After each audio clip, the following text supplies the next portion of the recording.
3 years ago, Muhammad came to Britain to live with his brother in London. And until today, he's haunted by the threat of being deported under Dublin Regulation like hundreds of other refugees.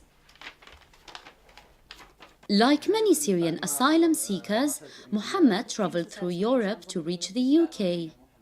On his way, he was stopped by the Bulgarian police, who forced him to fingerprint on an asylum application in Bulgaria.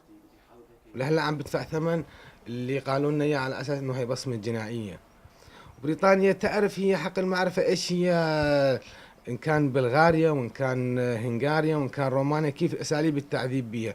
يعني انا لما دخلت السجن ببلغاريا انا حسيت حالي فعلا، انا صادق 100%، انا حسيت حالي اني قاعد انا في فرع تحقيق سوري.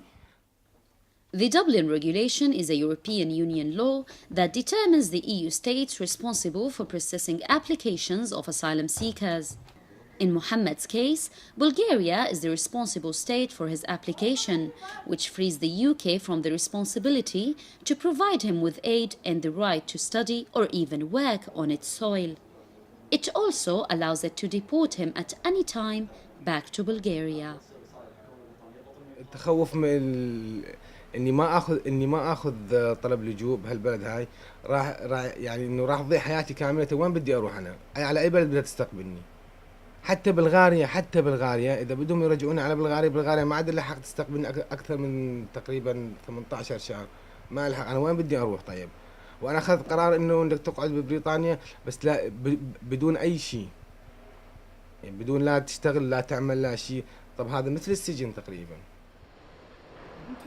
And as an alternative to Dublin Regulation, Migrant Voices organization suggested a new law to the European Commission to regulate the influx of refugees into Europe.